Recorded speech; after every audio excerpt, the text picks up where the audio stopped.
Hi everyone, मैं हरेंद्र स्वागत करता हूं आपका मनोज सर के चैनल में।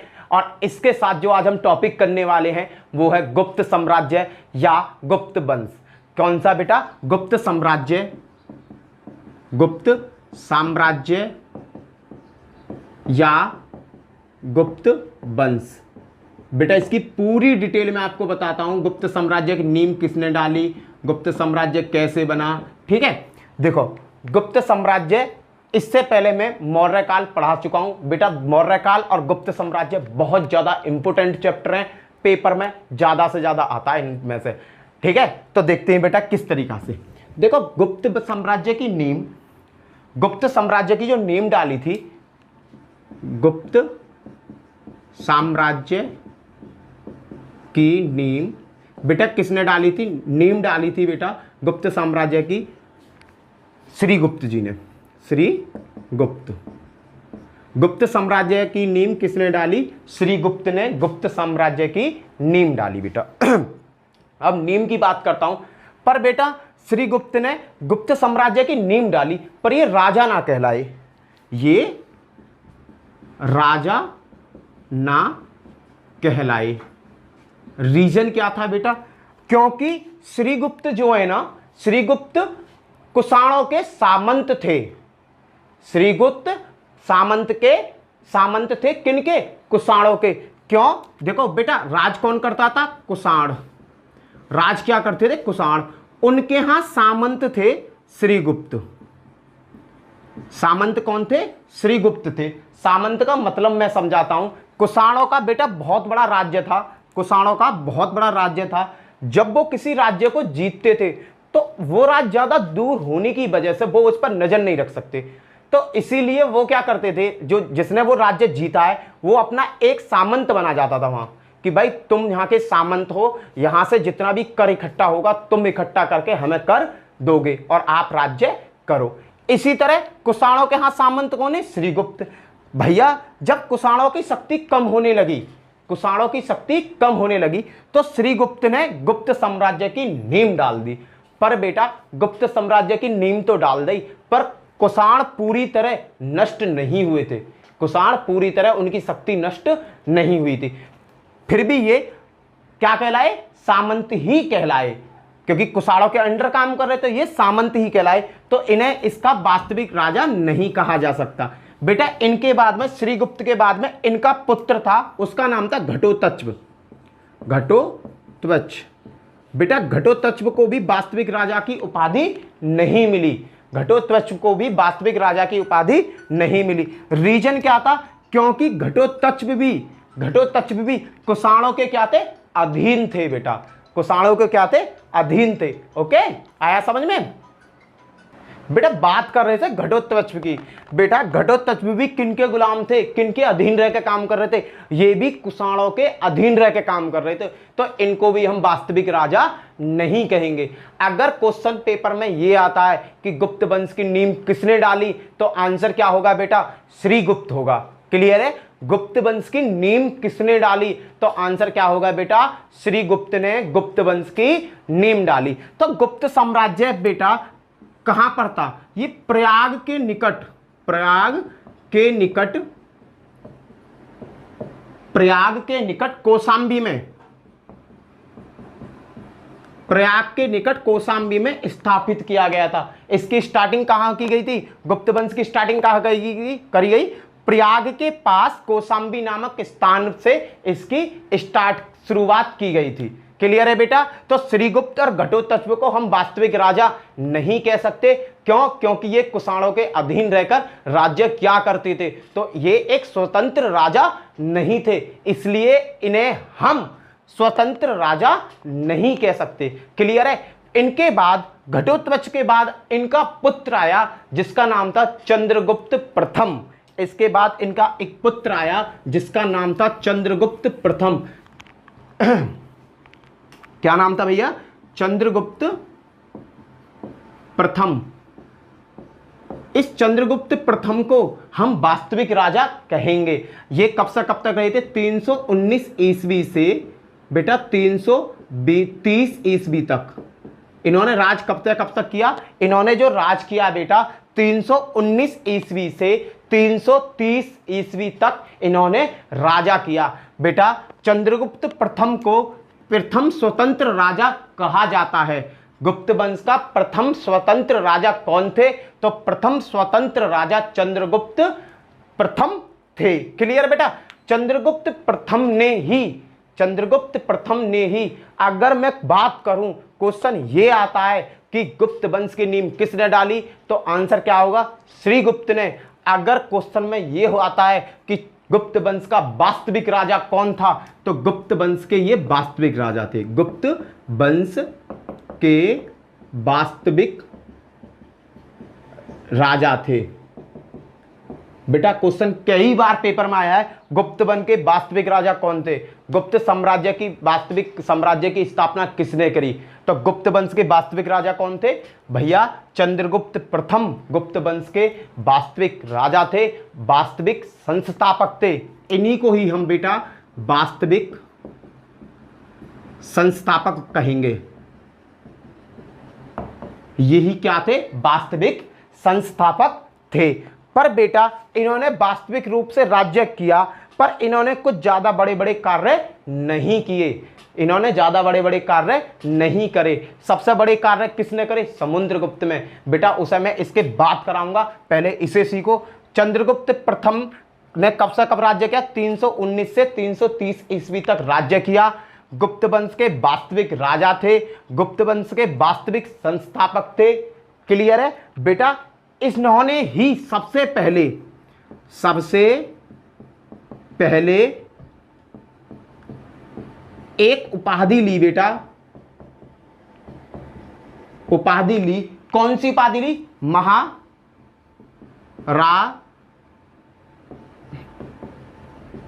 महाराजा धीराज की उपाधि किस राजा ने ली थी? बेटा चंद्रगुप्त प्रथम ने ली। बेटा ये राजा कैसे थे? ये हिंदू राजा थे बेटा। इन राजा ने ही गुप्त वंश ने ही हिंदुत्व को बढ़ावा दिया था बेटा। हिंदुत्व को बढ़ावा किसने दिया? बेटा गुप्त साम्राज्य के राजाओं ने ही हिंदुत्व मतलब हिंदुओं को बढ़ावा दिया, हिंदुओं को आगे बढ़ाया बेटा। क्लियर है? एक देखो, इसके बाद में इनका विवाह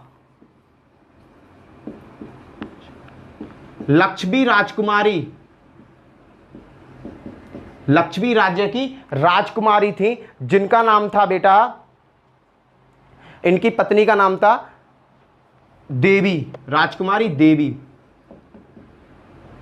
लक्ष्मी राज्य की, जो लक्ष्मी राज्य है, उनकी पुत्री, उनकी राजकुमारी देवी, उनके साथ उनका क्या हुआ था? विवाह हुआ था। तो बेटा इनका विवाह किसके हुआ? राजकुमारी देवी के साथ इनका विवाह हुआ। राजकुमारी देवी के साथ इनका विवाह हुआ। और राजकुमारी किस राज्य से थी? ये लक्ष्मी राज्य की राजकुमारी थी बेटा। इनका नाम भी राजकुमारी देवी ही था। और ये राजकुमारी कहां की थी? लक्ष्मी राज्य की राजकुमारी थी। क्लियर है? यही इनके बारे में मोस्ट इंपोर्टेंट चीजें हैं। नंबर 1, चंद्रगुप्त प्रथम को गुप्त वंश का वास्तविक राजा कहा जाता है, वास्तविक संस्थापक कहा जाता है। और इनको महाराज धीराज की उपाधि सबसे पहले इन्होंने ही धारण की। बेटा गुप्त वंश के जो राजा हुए, इन्होंने हिंदुओं को आगे बढ़ाया, हिंदुत्व को आगे बढ़ाया। और इनका विवाह राजकुमारी देवी के साथ हुआ, जो लक्ष्मी प्रदेश की राजकुमारी थी। किस प्रदेश की? लक्ष्मी प्रदेश की राजकुमारी थी। क्लियर है बेटा? लक्ष्मी प्रदेश जो राजकुमारी देवी हैं, इनके ही पुत्र का नाम क्या था? समुद्रगुप्त था, जो बेटा इतिहास में महान कहलाए। इनके पुत्र का नाम क्या था? इनके पुत्र का नाम ही समुद्रगुप्त था, जो इतिहास में बेटा बहुत बड़े राजा कहलाए। अब मैं बात करूंगा समुद्रगुप्त की बेटा।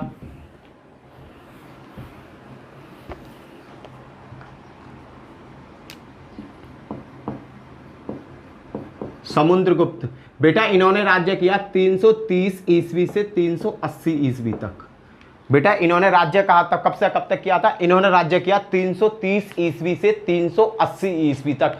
लगभग 50 साल से ज्यादा इन्होंने राज्य किया था बेटा। इन्होंने राज्य किया था। और बेटा गुप्त साम्राज्य को इन्होंने बहुत बड़ी शक्ति दी थी। गुप्त साम्राज्य को इन्होंने बहुत बड़ी शक्ति दी थी। इन्होंने आर्यव्रत के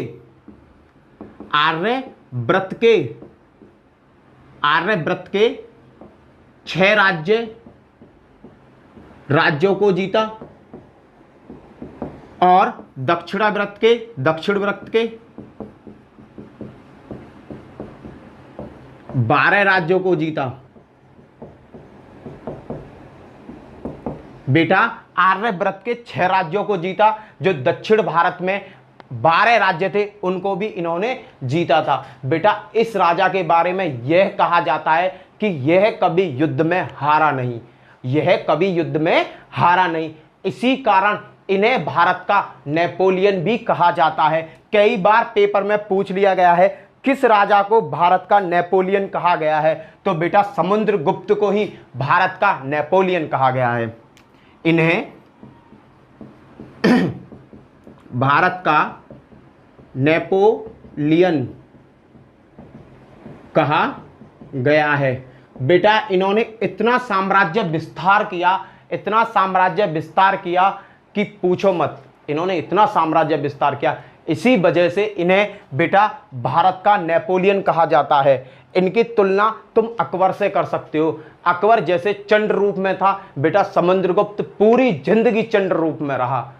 अकबर अपना 261 ईसा पूर्व में जब उसने कलिंग में युद्ध किया था ना बेटा, तो उसका हृदय परिवर्तित हो गया था। उसने मात्र 8 साल राज्य किया और धर्म परिवर्तन कर लिया, बौद्ध धर्म अपना लिया और बहुत सज्जन आदमी बन गया। पर बेटा जो समुद्रगुप्त है, इसने कभी भी धर्म परिवर्तन नहीं किया और बेटा ये भारत का नेपोलियन कहलाया। इसने 50 साल राज्य किया और राज्य बेटा किस पे किया? तलवार की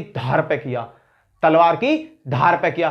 किसी की औकात नहीं जो इसकी तरफ नजर उठा के देख ले बेटा, किसी की औकात नहीं थी तो इसकी तरफ नजर उठा के देख ले। क्लियर है बेटा? आगे मैं बात करता हूं। बेटा इस राजा को बीड़ा बजाने का शौक बहुत था। ये राजा थोड़ा सा संगीत में राजा था, संगीत का शौकीन था ये राजा कैसा था? संगीत का शौकीन था। तो बेटा पेपर में एक क्वेश्चन आ जाता है। पेपर में कौन सा क्वेश्चन आता है पता है? कौन से राजा ने सिक्कों पर बीड़ा बजाते हुए अपना चित्र अंकित कराया? तो बेटा इन्होंने सिक्के चलाए थे बेटा, सिक्के चलाए और उन सिक्कों की एक साइड बेटा खुद का चित्र अंकित कराया, बेटा खुद का चित्र बनवाया, खुद का चित्र अंकित कराया बेटा। और किस पोजीशन में कराया? बीड़ा बजाते हुए। बेटा बीड़ा बजाते हुए। क्या तुमने इनके सिक्के देखोगे ना, इनके सिक्के क्या थे कि बीड़ा बजाते हुए, एक साइड ये बीड़ा बजा रहे हैं और ऐसी आकृति के सिक्के चलाए। बेटा इनके इस संगीत में व्यवहार के कारण इन्हें कविराज भी कहा जाता है। इन्हें क्या कहा जाता है? कविराज। बेटा यूपीएससी में और कई जगह एसएससी में भी ये क्वेश्चन पूछ लिया गया है, किस राजा को कविराज राजा कहा गया है? तो बेटा समुद्रगुप्त को कविराज कहा गया है। भारत का नेपोलियन किसे कहा गया है? समुद्रगुप्त को भारत का नेपोलियन भी कहा गया है। कौन सा ऐसा राजा है जो इतिहास में कभी नहीं हारा किसी युद्ध में? समुद्रगुप्त एक ऐसा मात्र राजा था जो कभी बेटा इतिहास में कभी युद्ध नहीं हारा। क्लियर है बेटा? आगे बात करता हूं। इनकी बहुत बढ़िया राजा था बेटा, ये शक्तिशाली राजा था और हिंदुओं को बढ़ावा देने वाला सबसे महान राजा था ये बेटा, सबसे महान राजा था। आगे बताता हूं बेटा।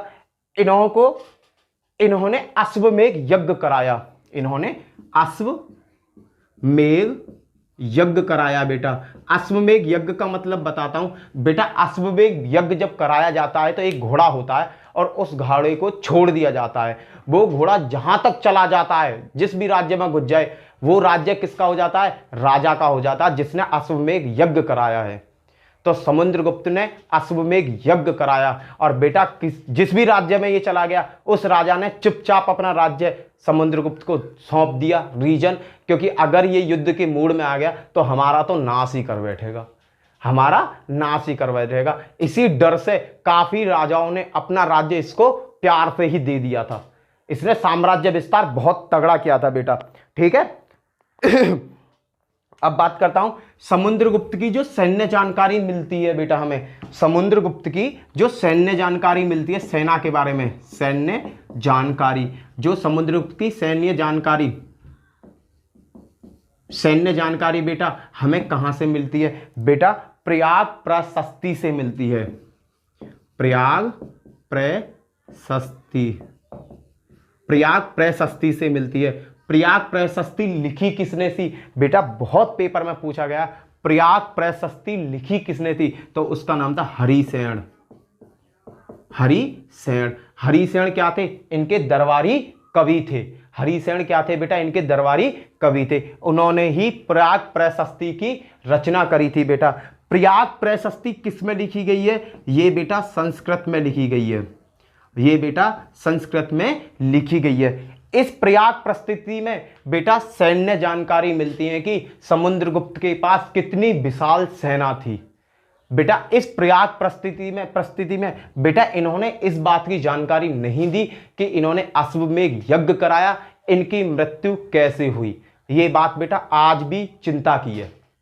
क्लियर है? आगे देखते हैं बेटा, आगे देखते हैं इनके बारे में और कुछ। इनकी जो बेटा उपाधि हैं, समुद्रगुप्त की उपाधि देखते हैं बेटा, बहुत पेपर में पूछी जाती हैं उपाधि। समुद्रगुप्त की जो उपाधि है बेटा बहुत पेपर में पूछी जाती है। नंबर 1 इनकी उपाधि है बेटा, इनको क्या में सर्व राजो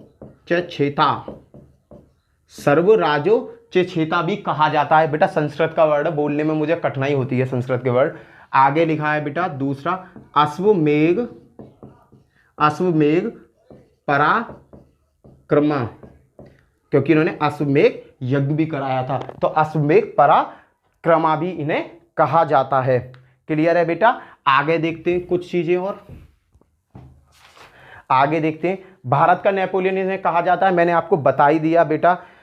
बेटा इन्होंने कुछ नीतियां अपनाई थी, राज्य विस्तार करने की कुछ नीतियां अपनाई थी, पेपर में ज्यादातर पूछ ली जाती हैं। कौन कौन सी नीति थी? नंबर 1 पहली नीति थी बेटा राज्य प्रसामोधरण। बेटा पहली नीति थी ये वाली, राज्य प्रसामोधरण। इसका मतलब क्या था कि ये किसी भी राज्य पर जबरदस्ती जाके कब्जा कर लेना और उस राज्य को अपने राज्य में मिला लेना, यह राज्य प्रसामोधरण नीति कहलाती थी। इस नीति को क्या कहते थे? राज्य प्रसामोधरण नीति कहते हैं। किस नीति को बेटा? जब कोई राजा दूसरे राजा पे अटैक कर दे और उसके राज्य को जीत ले और अपने राज्य में मिला ले। दूसरी नीति क्या थी बेटा? दूसरी नीति थी, सबसे ज्यादा प्रचलित नीति इनकी थी परिचारिकीकृत।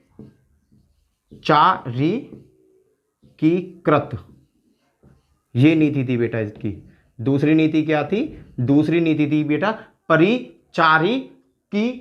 परिचारिकीकृत। इसमें क्या था कि दूसरे राज्य पर कब्जा कर लेना और उस राज्य के धन को लूट लेना, और उस राज्य में जैसे कि एक समुद्रगुप्त ने किसी पर आक्रमण किया, किसी राजा पे, दूर है वो राजा से, राज्य तो जीत लिया, अब राज्य को जीतकर वहां से धन वन लेकर अपने राज्य में आ गए और उसको क्या बना दिया? एक गुलाम बना दिया कि तू अब हमारे अंडर रहेगा, हमारा गुलाम है और यहां से कर वसूल करके तू हमें देगा। कहने का मतलब वहां के राजापन को खत्म ही कर देता था ये। क्लियर? आखिरी था बेटा, तीसरा था बेटा ग्रहण मोक्षा गृह नीति। इस नीति में बेटा इसने क्या कहा था कि जो दक्षिण के 12 राज्य जीते थे, दक्षिण के 12 राज्य जीते थे, उन राज्यों में इसने यही नीति अपनाई। इस राज्य में इसने वही नीति अपनाई। ये नीति क्या थी? मैं नीति बताता हूं। दक्षिण के राज्य पर इसने कब्जा किया और कब्जा करके ना धन लिया ना लोगों को वहां मारा, वहां के राजाओं को गुलाम बनाया और उन्हें हराकर और अपने राज्य वापस आ जाना और कह देना कि मैंने वो राजा हराया था। क्लियर है? ये नीति उसने अपनाई थी। तो बेटा ये तीनों नीति बहुत इंपॉर्टेंट है, पेपर में कई बार आ चुकी हैं। राज्य प्रसामोधरण नीति क्या है? किसी राज्य को जीतना और अपने राज्य में विलय कर लेना, राज्य प्रसामोधरण नीति कहलाती है। परिचारीकृत नीति क्या होती है? परिचारीकृत में नीति होती है किसी राज्य को जीतना, वहां से धन को ले आना, परिचारीकृत नीति कहलाती है। और अगली है बेटा, इस नीति में वो क्या करते थे? राजा के राज्यपन को ही खत्म कर देते थे कि वो राजा नहीं अब गुलाम है। इस नीति में कहती गृह मोक्ष ग्रहण नीति। ये नीति बेटा इसने दक्षिण भारत में यूज करी। इसने दक्षिण भारत के 12 राज्य जब जीते थे ना, तब वहां की नीति में क्या करा कि ना तो उनसे कुछ लिया ना उन्हें कुछ दिया, केवल राजा को वहां के को हराकर और अपने राज्य को वापिस आना, ये उस नीति के अंतर्गत आता है। ये बेटा सबसे बड़ी नीति थी। बेटा ये एक हिंदू राजा थे। ये कैसे राजा थे बेटा? ये एक हिंदू राजा थे। ये कैसे राजा थे? ये एक हिंदू राजा थे। इन्होंने हिंदुओं को बढ़ावा बहुत अपार मात्रा में दी थी। समुद्रगुप्त ने भी हिंदू राजाओं को बढ़ावा बहुत अपार मात्रा में दी थी। इसने कहा कि हिंदुओं को ही मैं बढ़ाऊंगा, और बिरादरी से इनका कोई मतलब नहीं था। इनका बिरादरी का मतलब ये नहीं कि वो कुछ और जाति का, वो कुछ और जाति का, नहीं। इनका काम था हिंदू मुसलमान, ये इस तरीका की नीति राज्य वो हुआ करते थे।